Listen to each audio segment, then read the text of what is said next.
June 4th, 1943. Railroad Street, Mexia, Texas.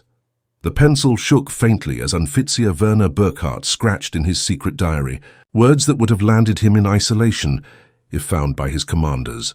The Americans must be deceiving us. No country could sustain such plenty while waging war on two fronts. Through the train window, he had just seen proof that shattered 3 years of Nazi lies. Electric bulbs glowed from every farmhouse, every street lamp, every storefront, an unbroken galaxy of light sprawling across the Texas plains at 10 at night. In Germany, blackout rules had buried the Reich in shadow since 1940. Even before the conflict, rural electrification touched barely 20% of German farms. Yet here, in what Nazi broadcasts painted as a crumbling, decadent America, electricity poured like rain. 1850 veterans of Rommel's Afrika Korps climbed down from the passenger train.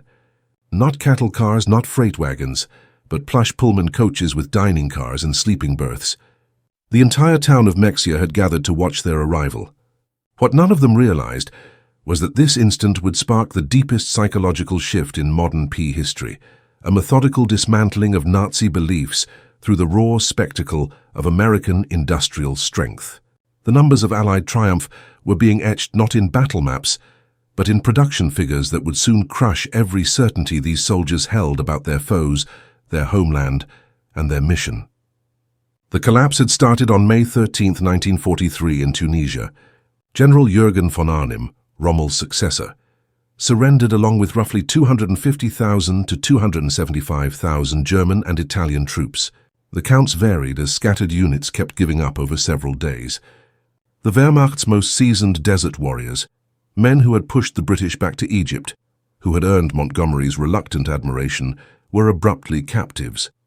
Among them was Headman Friedrich Rathke, bearer of the Iron Cross First Class, veteran of the France campaign, wounded twice in North Africa. His diary, uncovered decades later in the National Archives, would offer historians the clearest record of the mental toll of American captivity on German troops. The path from defeat to awakening began in the port of Oran, Algeria. As Rathke and 30,000 other POWs waited in makeshift pens for transport ships, American efficiency was already chipping at their assumptions. The U.S. Army handled thousands of prisoners daily, with a precision that outstripped anything the Wehrmacht had managed even at its peak.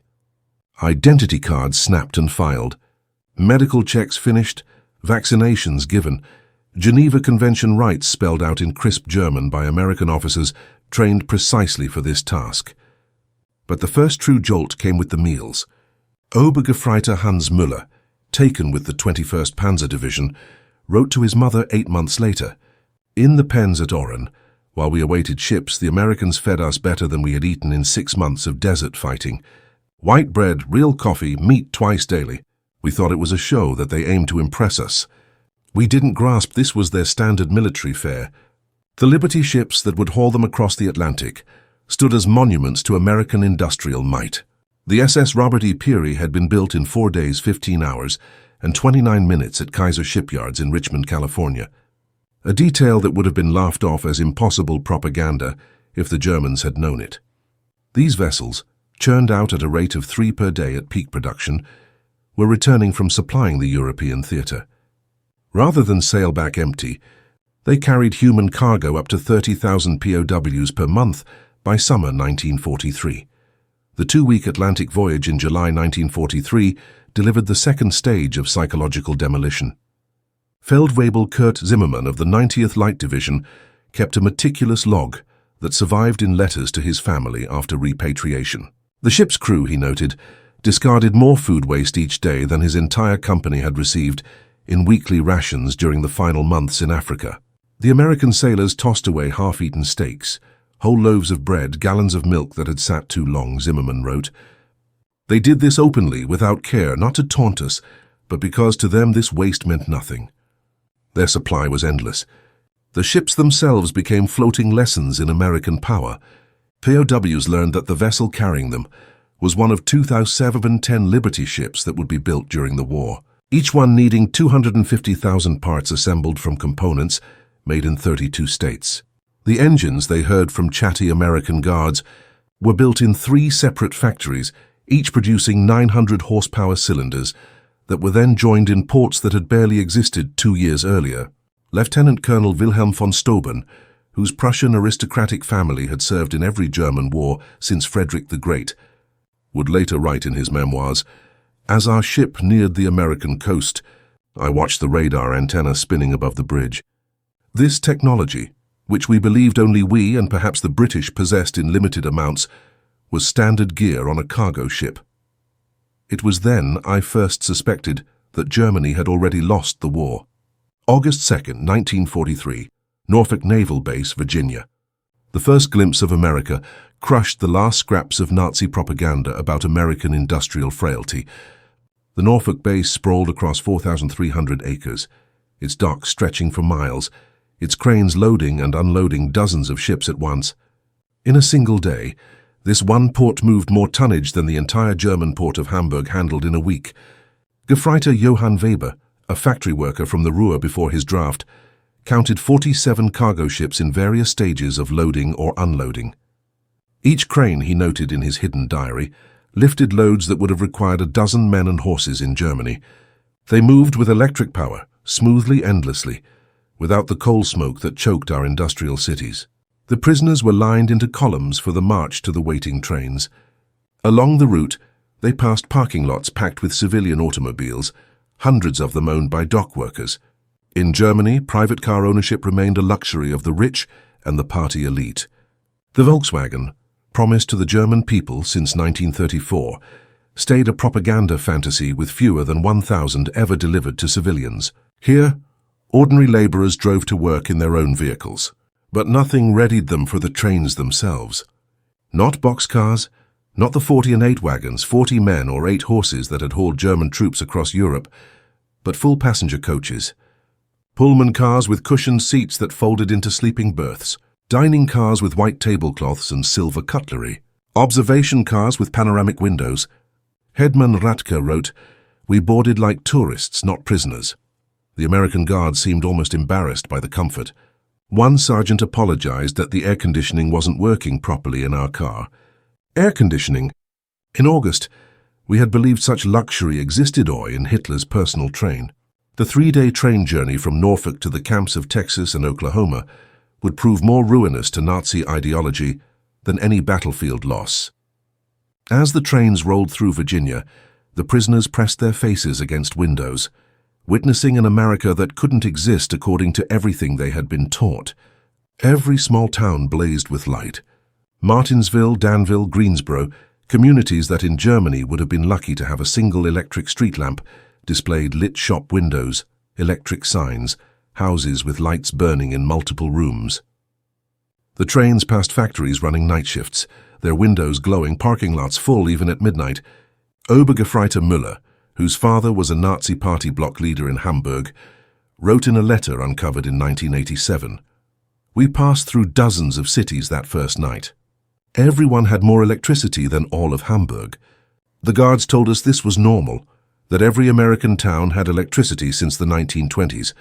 I called him a liar. He just shrugged and said we would see." In Roanoke, Virginia, the train stopped for water and coal. The prisoners watched as American railway workers finished in 30 minutes what would have taken 2 hours in Germany. Automated coal loaders, electric water pumps, mechanized lubrication systems, every part of the operation showcased technological superiority. More unsettling still was the casual wealth of the workers themselves. They wore leather boots that would have cost a German laborer 2 months' wages. They drank Coca-Cola from glass bottles and tossed the empties into bins without thought. They smoked cigarettes continuously, stubbing them out half-finished. Feldwebel Heinrich Müller, an electrical engineer from Siemens before the war, calculated that the single railway yard they stopped in used more electricity in 1 hour than his entire district in Berlin used in a day. "The waste was magnificent," he wrote. "They left lights burning in empty buildings. Electric fans ran in vacant rooms. It was the carelessness of infinite resource." As the trains crossed into Tennessee and Kentucky, the prisoners faced American industrial power in full display. Through the windows, they watched endless factories, each one larger than anything most had seen in Germany. The Alcoa aluminum plant in Tennessee stretched for 3 miles along the river, its electric furnaces consuming 175,000 kilowatts of power, more than the entire city of Munich. Near Louisville, the trains slowed as they passed the Rubber Town complex, where synthetic rubber plants had risen from empty fields in just 18 months. 4 massive facilities, each employing thousands of workers, producing 800,000 tons of synthetic rubber annually. Germany, despite inventing the process, had never managed more than 120,000 tons in its best year. Oberleutnant Erich Hoffmann, a chemist from IG Farben, grasped the implications instantly. In a post-war interview, he recalled, "I knew those plants. I could see the distillation columns, the catalytic crackers. Each facility was more advanced than anything we had built, and there were 4 of them just in this one location. They told us there were dozens more across the country." The trains passed Ford's Willow Run plant outside Detroit, visible from miles away. This single factory, built in just 9 months, produced a B-24 Liberator bomber every 63 minutes. At peak production, 42,000 workers assembled bombers from 1,250,000 parts, manufactured by 1,500 subcontractors. The plant consumed 2.5 million square feet of floor space and used more electricity than the entire German city of Cologne. Lieutenant Werner, a Luftwaffe pilot shot down over Tunisia, pressed his face against the window as they passed. He counted 17 B-24s in various stages of completion, visible from the train. We had been told American planes were inferior, hastily built, would fall apart in combat. But I could see the precision of the assembly lines, the quality of the construction. These were not inferior aircraft. They were simply built faster than we could imagine possible. The deeper the trains pushed into America, the more complete became the destruction of Nazi mythology. In St. Louis, they crossed the Mississippi River on the Eads Bridge, while below them, barges carried more grain than the entire German harvest of 1942. The prisoners could see grain elevators stretching along both banks, each one holding enough wheat to feed a German city for months. Unteroffizier Karl Schmidt, a farmer's son from Bavaria, wrote in his diary, "The Americans transport food as we transport ammunition in endless quantities without concern for loss." I watched them loading a single barge with enough wheat to feed my entire village for 5 years. The crane operator was eating a sandwich with meat thicker than our weekly ration. In Kansas City, the train stopped at a massive stockyard where tens of thousands of cattle waited for slaughter. The smell of meatpacking plants filled the air for miles. German POWs who had subsisted on 200 grains of meat per week in Africa, when lucky, watched American workers eating beef sandwiches during their lunch break. "They ate meat like we ate bread," wrote Gefreiter Paul Fischer. No, that's wrong. They ate meat like we wished we could eat bread. The guard bought us hamburgers from a stand near the station. Meat, cheese, vegetables on white bread for 15 cents. He bought 20 of them without thinking, paid with a single dollar bill. This was not special. This was their normal food. The arrival at the camps themselves delivered the next layer of cognitive demolition. Camp Hearn, Texas, built in just 4 months, housed between 3,000 and 4,800 prisoners, in conditions that surpassed what most had known as civilians. Wooden barracks with electric lights, flush toilets, hot showers, and steam heat. Each building constructed with more lumber than entire German villages possessed. The camp hospital stunned the medical personnel among the prisoners.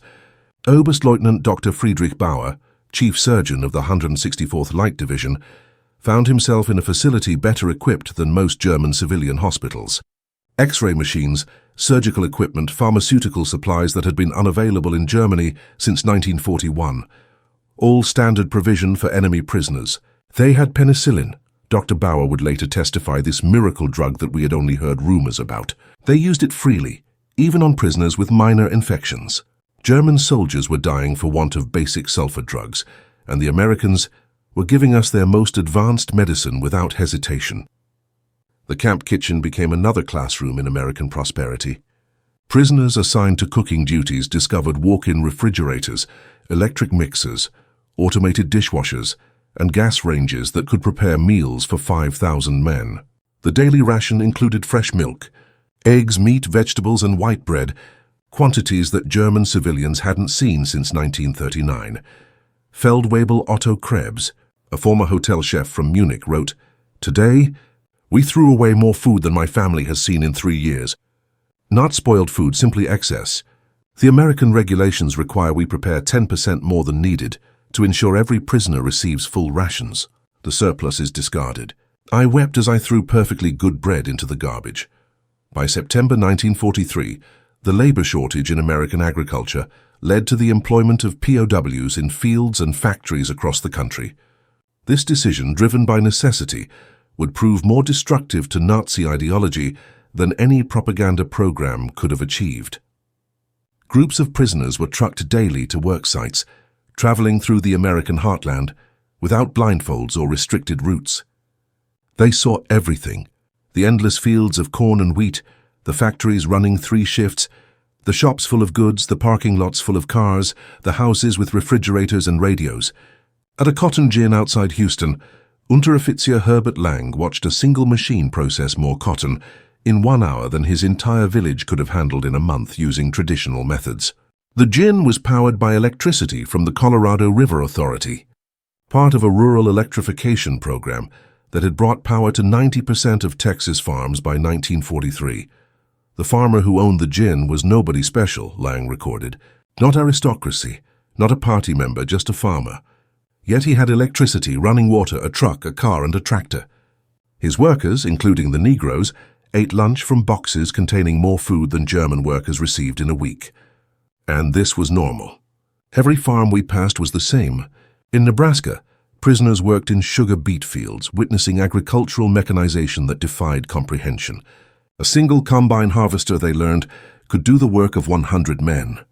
The fields stretched to the horizon, each one larger than entire German counties. The farmers spoke casually of yields that would have been fantasy in Germany. 60 bushels of wheat per acre, compared to Germany's 30 on the best land.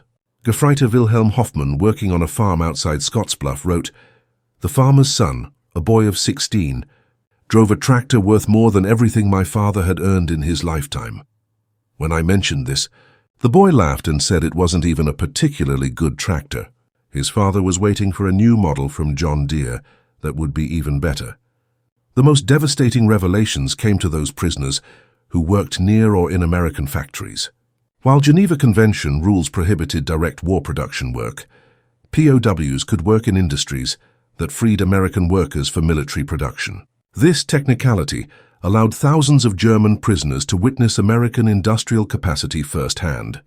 At a Campbell soup factory in New Jersey, prisoners watched production lines that processed more tomatoes in a single day than most German factories handled in a month. The facility operated with a skeleton crew of women and elderly men, as most young workers were in the military. Yet production exceeded peacetime levels. Stabsfeldwebel Ernst Wagner, who had worked in a German food processing plant before the war, documented the experience. Everything was automated. Electric conveyor belts, automatic filling machines, steam cookers that processed hundreds of cans simultaneously. One elderly woman monitored controls that managed what would have required 50 workers in Germany. She did this while listening to a radio and drinking coffee. Near Detroit, prisoners unloading coal at a power plant gained glimpses of the automotive industry's conversion to war production. The River Rouge complex, visible across the water, employed 100,000 workers producing jeeps, aircraft engines, and tanks. The plant consumed 1.5 million kilowatts of electricity daily, more than the entire city of Hamburg. "We could see the parking lots," wrote Obergefreiter Franz Kellner. "Thousands of cars belonging to workers in Germany. Even our officers rarely owned cars. Here factory workers drove to work. The guard told us many workers owned 2 cars, one for work, one for family use. We thought he was mocking us." By winter 1943, the cumulative impact of these observations was producing what American intelligence officers called ideological collapse syndrome among the prisoners. The Special Projects Division, the secret re-education program run by the Provost Marshal General's Office, documented increasing numbers of prisoners requesting access to American newspapers, books, and educational materials. Major Paul Noland, a member of the monitoring team, reported in December 1943, "The prisoners no longer argue when shown production statistics. They have seen too much. The most fanatical Nazis have become quiet. They still maintain loyalty to Germany, but no longer speak of victory. Many openly question what they were told about America. The camp newspapers produced by prisoners themselves began reflecting this transformation. Der Ruf, the paper published at Fort Kearny, Rhode Island, gradually shifted from defiant nationalism to discussions of democracy, economic systems, and post-war reconstruction. The editors, carefully selected anti-Nazi prisoners, found their audience increasingly receptive. Lieutenant Hermann Gutz, captured with the 10th Panzer Division, wrote in a letter that passed American censors. "We were told America was a mongrel nation, weak, divided, controlled by Jews, incapable of military prowess. Every day I am here, I see the opposite. This is the most organized, unified, and powerful nation on earth. We were told fairy tales by criminals. The most devastating blow to Nazi ideology came from an unexpected source: the treatment of Italian prisoners after Italy's surrender in September 1943. Italian POWs who agreed to cooperate were formed into Italian service units, given better quarters, increased pay, and more freedom.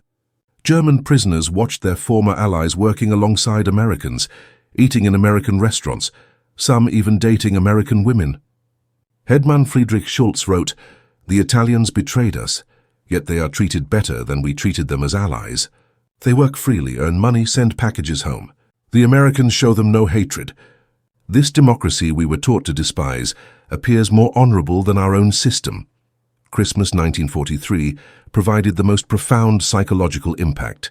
American organizations, churches, and civic groups sent 500,000 Christmas packages to German POWs, enemies who had been trying to kill American soldiers months earlier. Each package contained cigarettes, candy, toiletries, and games. Local communities invited prisoners to Christmas dinners, though regulations prevented most from accepting. At Camp Hearn, Texas, the local Methodist church choir performed Christmas carols in German for the prisoners. Women from Hearn sent in homemade cookies and cakes. The Boy Scouts delivered handmade Christmas cards. This kindness toward enemies shattered the final remnants of Nazi racial theory. Oberleutnant Walter Müller, whose brother had died in the bombing of Hamburg, wrote, "They know we are their enemies. Many have sons and husbands fighting against our armies, yet they show us Christian charity, not propaganda but genuine kindness." What kind of people treat enemies this way? Only those absolutely certain of victory and secure in their power. The Christmas feast itself defied comprehension. Turkey, ham, mashed potatoes, gravy, vegetables, pies, ice cream. Quantities of food that Germany hadn't seen since before the First World War. The prisoners ate until they were sick, unable to comprehend such resources being lavished on enemies. "We ate like kings," wrote Feldwebel Hansa. "Better than German generals eat, better than party leaders." And this was not special. The guards told us this was a normal American Christmas dinner, that every American family was eating the same meal. If they can feed prisoners this way, what must their own soldiers eat? By early 1944, over 40,000 German prisoners were enrolled in educational programs. They studied English, American history, mathematics, and sciences. The University of Chicago provided correspondence courses. Stanford University sent professors to lecture on democracy and economics. The thirst for knowledge was insatiable. Prisoners who had been told Americans were cultureless barbarians discovered libraries with millions of books, universities that welcomed all social classes, scientific research that led the world. They read American newspapers freely, comparing multiple viewpoints, something impossible in Nazi Germany. Dr. Wilhelm von Braun, a physicist conscripted from the Kaiser Wilhelm Rank Institute, attended lectures on atomic physics at Camp Shelby.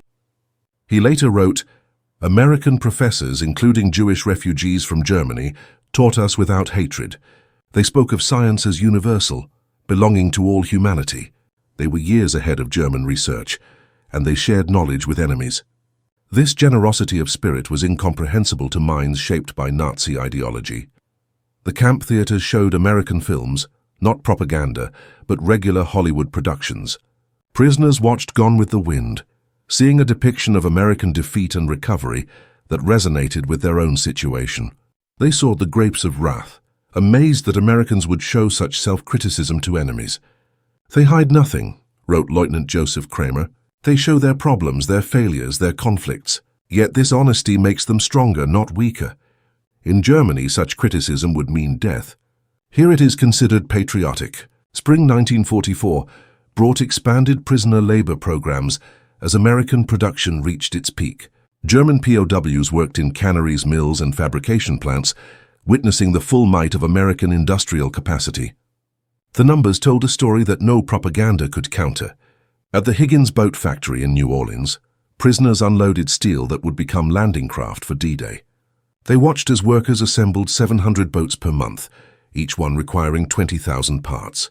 The factory employed 20,000 workers, including thousands of women who operated cranes, welded hulls, and managed production lines. Stabsfeldwebel Kurt Zimmermann wrote, "Women doing men's work, Negroes operating complex machinery, teenagers running drilling equipment, everything we were told was impossible in a democracy." Yet production never stopped. 3 shifts, 24 hours, 7 days a week.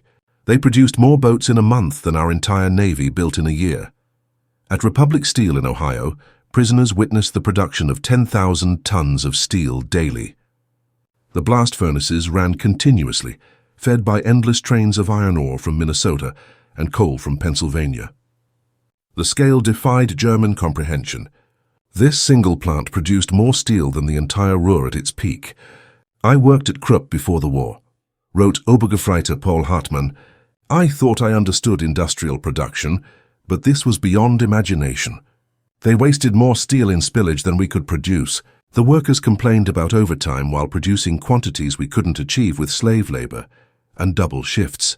The summer 1944 harvest provided the final demolition of Nazi propaganda about American weakness. German prisoners worked across the Midwest, witnessing agricultural production that could feed the world. In Kansas, they watched wheat harvests where single farms produced more grain than entire German provinces. Combines moved across fields like ships across an ocean of gold, each one harvesting 100 acres per day. The grain elevators they filled could hold more wheat than Germany imported in an entire year. Unteroffizier Franz Weber, a farmer from East Prussia, wrote, "One American farmer with machinery does the work of 100 German farmers. They showed me aerial photographs of the wheat fields, thousands of square miles of grain. They could lose half their harvest and still have more than all of Europe combined." In California's Central Valley, prisoners picked fruit in orchards that stretched beyond the horizon. They watched as perfectly good fruit was discarded for minor blemishes, fruit that would have been treasured in Germany. Entire crops were sometimes plowed under to maintain prices, a concept that caused psychological breakdown among prisoners from hunger-ravaged Germany. "They destroyed food to keep prices stable," wrote Gefreiter Otto Schulz. "Mountains of oranges bulldozed into pits because they had too many. We begged to be allowed to send them to Germany to our families. The guards were sympathetic, but explained it was impossible. The waste was strategic proof of unlimited resources." June 6, 1944. When news of the Normandy invasion reached the camps, German prisoners experienced their final ideological collapse. The scale of the operation, 6,000 ships, 11,000 aircraft, 150,000 men in the first wave, demonstrated American organizational capacity beyond Nazi Germany's wildest dreams. Prisoners at Camp Shelby watched newsreels of the invasion within days. They saw the endless streams of ships, the artificial harbors, the supply system that delivered 15,000 tons daily across open beaches. They watched their homeland being crushed by the very nation they had been told was too weak to fight. Oberst Friedrich von Tauben wrote, "We knew then that everything was lost, not just the war, but the entire Nazi project. We had challenged the world's greatest industrial power with fairy tales and racial mythology. We sent horses against their trucks, rifles against their automatic weapons, courage against their unlimited resources."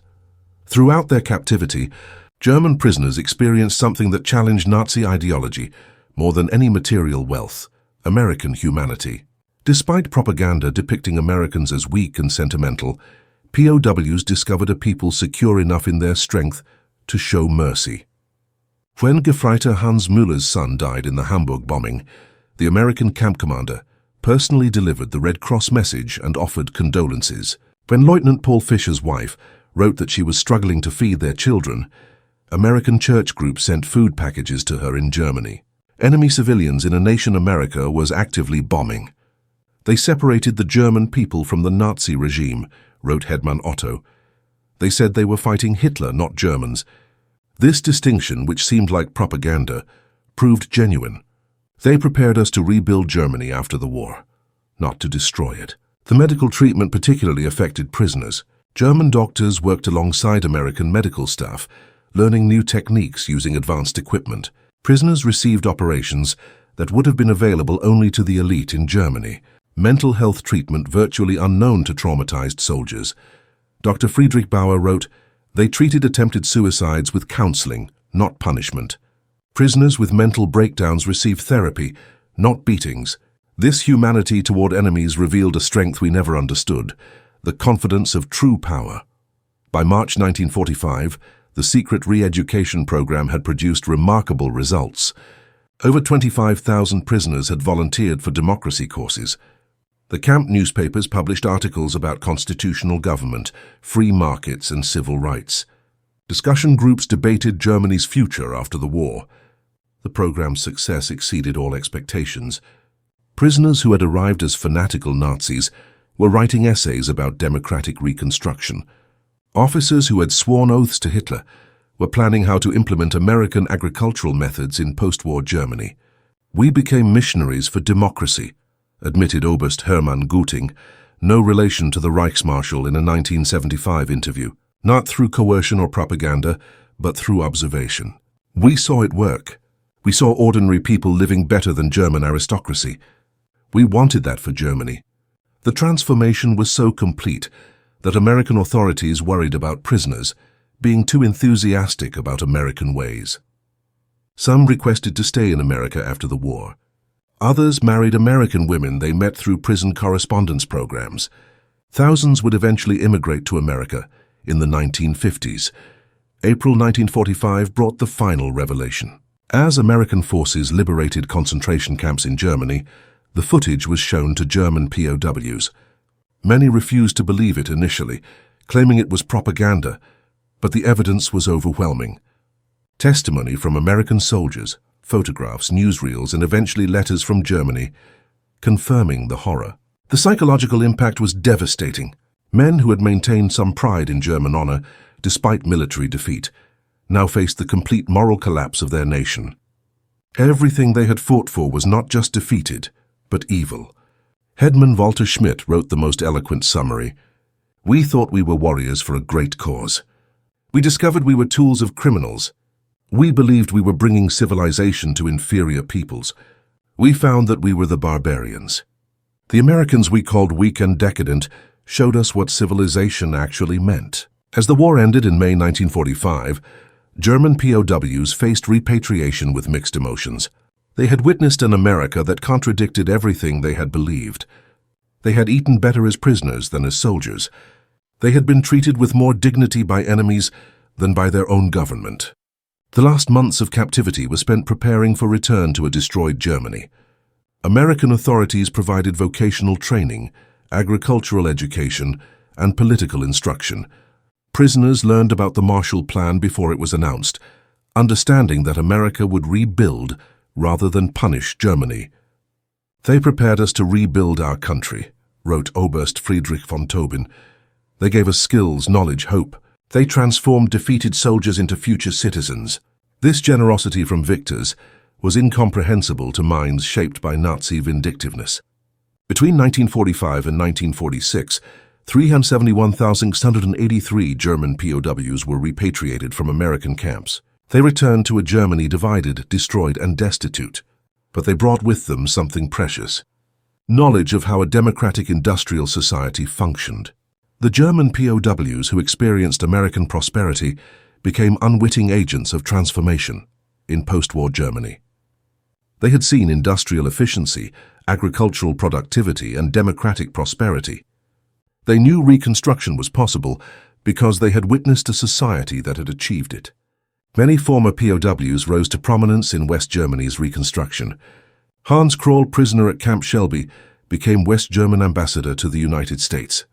Walter Hallstein, who taught classes at Camp Kearney, became president of the European Commission. Rüdiger von Wechmer, held at Camp Herne, served as German permanent representative to the United Nations. Eduard Ackermann, prisoner at Fort Robinson, became a leader in German agricultural reform. They brought American methods to German industry, American efficiency to German agriculture, and American democratic ideals to German politics. The economic miracle of the 1950s was built partly on knowledge gained in American prison camps. We learned that prosperity came from freedom, not conquest, Hans Kroll wrote in his memoirs.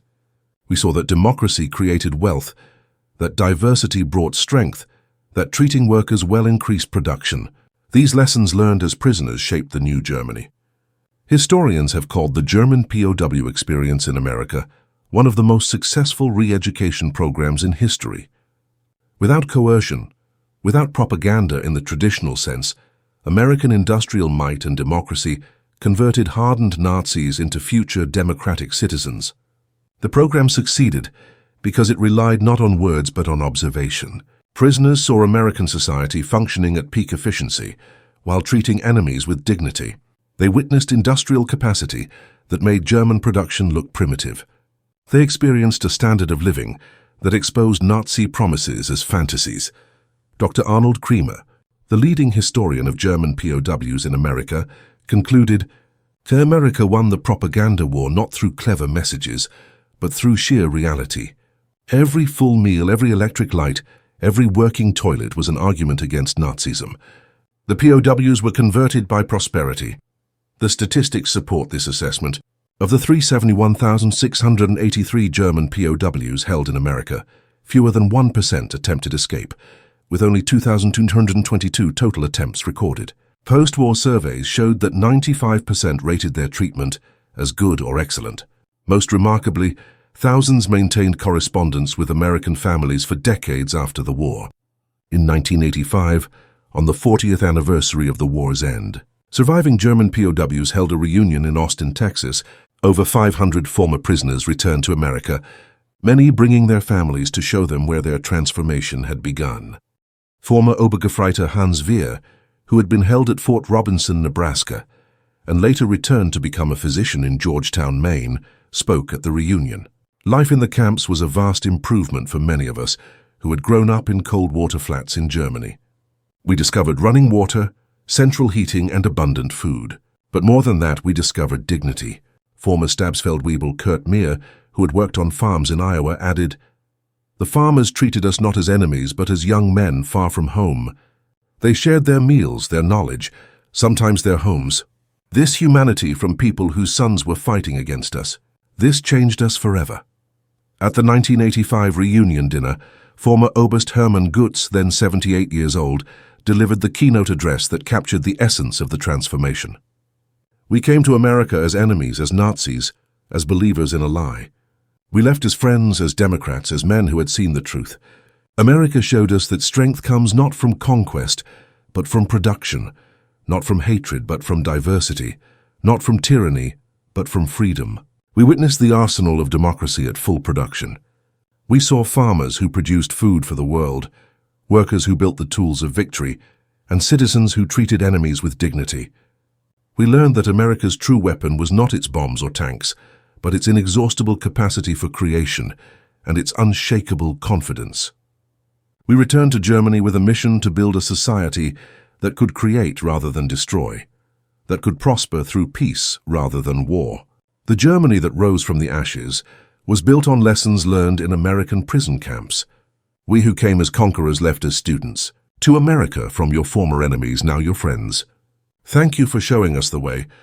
The auditorium erupted in standing ovation. Americans and Germans together, former enemies united in recognition of a transformation that had seemed impossible when those first trains rolled into Texas in June 1943. The magnitude of the German POW experience in America can be measured in stark statistics that reveal both the scale of the operation and its remarkable success. Camp infrastructure. Over 500 camps across 45 states, every state except Nevada, North Dakota, and Vermont. 175 main camps with 325 branch camps. Camps built to house from 250 to 12,000 prisoners each. Construction completed in average of 90 days per camp. Prisoner population 371,883. German POWs, part of 425,871 total Axis POWs. Peak population in May 1945. Average of 20,000 new arrivals monthly in 1943, 30,000 monthly after D-Day, 60,000 monthly in final months of war. Labor contribution, 14 million man-days of agricultural labor. 100 million board feet of lumber processed, $230 million in labor value. 1940s, 80 cents daily wage per prisoner. Prisoners filled critical labor shortages in 46 states. Escape statistics. Only 2,222 escape attempts from over 371,000 prisoners, 0.6%. 0 successful permanent escapes. Most escapees recaptured within 24 hours. No American civilians harmed by escaped POWs. Educational programs. 40,000 plus enrolled in educational courses. 135 camp newspapers published. 30,000 taking English classes. 15,000 in vocational training. University correspondence courses for 8,000. Post-war immigration. Approximately 5,000 former POWs immigrated to U.S. after war. 12,000 plus maintained correspondence with American families. Average correspondence duration 31 years. Many returned as tourists or business partners. Treatment assessment 95% rated treatment as good or excellent. 74% believed captivity positively changed their worldview. 61% expressed interest in learning about democracy. Less than 10% maintained strong Nazi beliefs by 1945. The German POWs who experienced American industrial might didn't just witness history. They were transformed by it. Their captivity became education. Their defeat became enlightenment. And their imprisonment became liberation from the ideological chains of Nazism. In the end, America's greatest victory was not on the battlefield, but in the prison camps where overwhelming evidence of democratic prosperity accomplished what armies could not. The complete transformation of enemy minds. The POWs had arrived believing in German superiority and American weakness. They left knowing the truth. American industrial might was not just overwhelming. It was incomprehensible to minds shaped by scarcity and tyranny. The trains that had brought them into captivity in 1943 had carried warriors of the Third Reich. The ships that returned them to Germany in 1946 carried architects of democracy. They had seen the future and it worked. Their story stands as testament to a profound truth. The most powerful weapon in America's arsenal was not military might, but the simple, overwhelming evidence of a free society's capacity to create abundance. The German POWs were stunned by American industrial might, but ultimately they were converted by it. In their transformation lay the seeds of Europe's post-war redemption and the final defeat of the Nazi dream. They returned to Germany not as defeated enemies, but as witnesses to what free societies could achieve. The economic miracle that transformed West Germany in the 1950s was built on foundations laid in American prison camps, where enemy soldiers learned that prosperity came not from conquest, but from freedom, not from racial superiority, but from human dignity, not from totalitarian control, but from democratic cooperation. The German POWs had arrived in America, expecting to find a weak, divided nation on the verge of collapse. Instead, they discovered an industrial colossus of unlimited power and surprising humanity. They had come as prisoners of war, but left as witnesses to the arsenal of democracy at its absolute peak. In their awe at American abundance lay the psychological seeds of the Atlantic Alliance, the Marshall Plan, and the democratic reconstruction of Germany. They had seen America, and they would never be the same. Their children would grow up in a democratic Germany, allied with the United States, a partnership built on the transformation that began when 1,850 Afrika Korps veterans stepped off a train in Mexia, Texas, and discovered that everything they believed was wrong. The story of German POWs in America is ultimately a story of redemption through revelation. It proves that sometimes the greatest victories are won not through destruction, but through demonstration, not through propaganda, but through prosperity, not through hatred, but through humanity. The German soldiers who witnessed American industrial might became the unwitting ambassadors of democracy, carrying back to their homeland the seeds of transformation that would bloom into one of history's most successful reconstructions. Their journey from Nazi warriors to democratic citizens remains one of the most remarkable transformations in modern history, accomplished not through force, but through the overwhelming evidence of what free people could achieve when they worked together. In the end, that was America's secret weapon. Not just the ability to produce more tanks and planes than any nation in history, but the capacity to transform enemies into friends through the simple power of example. The German POWs were stunned by America's industrial might, but more importantly, they were changed by it. And in that change lay the foundation for a better world.